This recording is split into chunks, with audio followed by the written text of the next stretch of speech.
Dialogue avec l'ange de Gita Malache. Vendredi 20 octobre 1944, entretien 80. Les Nihilas, les nazis hongrois, ont pris le pouvoir et les nouvelles les plus incroyables ne cessent de circuler. Le chef Nihilas de notre district est un prêtre défroqué, sadique notoire, le père, entre guillemets, Kuhn. Dans la cave d'une maison peu éloignée de la nôtre, le père Kuhn a fait installer une chambre de torture et ses troupes, une bande de jeunes voyous, tous volontaires, dépassent dans leurs ailes les cruautés des SS. Ils font la chasse aux Juifs, les dénichent dans leurs cachettes avec un flair impitoyable et les conduisent dans la cave où, sous la direction du père, entre guillemets, ils les torturent à mort avec une savante lenteur. Je poste en permanence l'une de nos ouvrières dans le parc, cachée derrière les buissons, et qui surveille l'entrée. Je fais aussi aménager des trous dans la clôture, pour une fuite éventuelle, en les camouflant avec des branches et des feuillages. Aujourd'hui, Hannah n'arrive de l'atelier que très tard.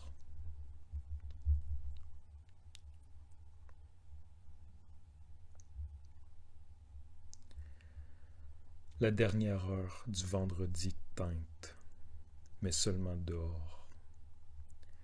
Le dernier cercle est le point que rien ne brise. L'unité est rythme sans bris.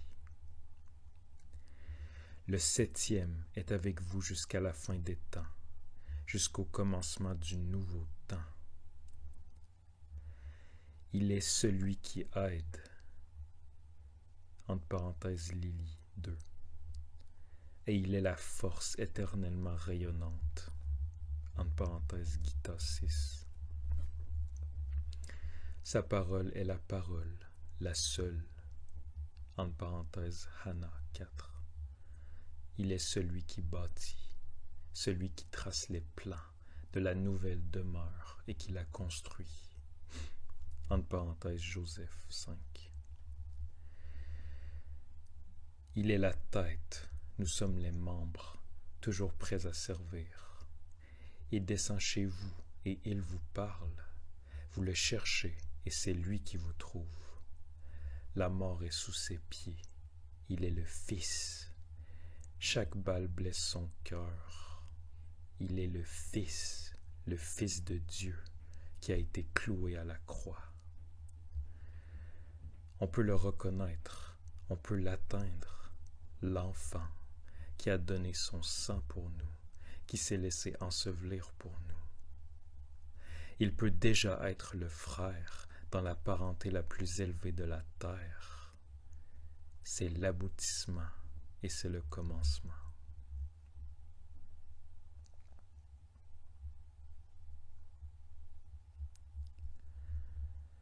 Le corps devient verbe, nouveau nom, mystérieux, insaisissable, cône blanc dont la pointe atteint le bas, point incandescent, promesse, lien qui jamais plus ne sera brisé, accomplissement.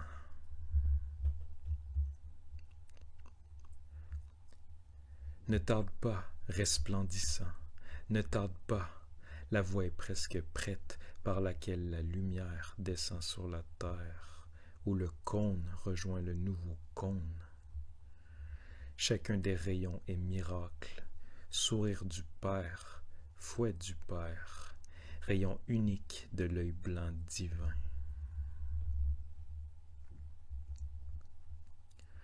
La dernière heure a sonné.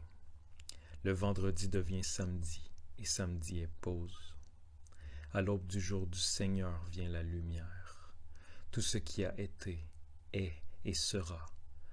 L'ancien corps meurt, est enseveli, mais à l'aube du jour du Seigneur, il renaît. La matière est remplie de lumière.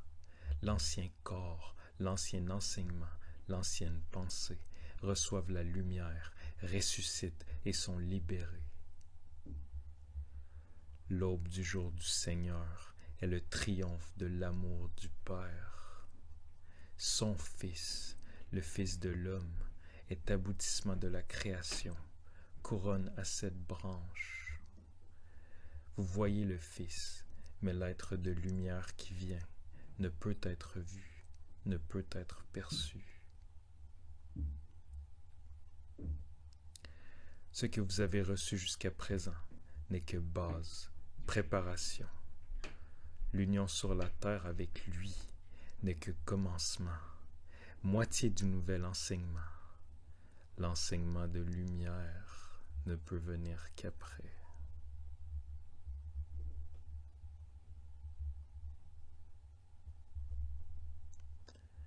C'est au nom de la 7e force qu'est venu ce message. Prenez-le, mangez-le, accomplissez-le. L'enseignement est nourriture véritable, véritable pain. Donnez-en à celui qui vous demande, mais à celui qui ne demande pas, donnez du sel, parole qui donne soif, et le damné sera rempli de lumière. À l'aube du jour du Seigneur, point la lumière. Mais bien-aimé, lui est avec vous à chaque épreuve. Il vous aime.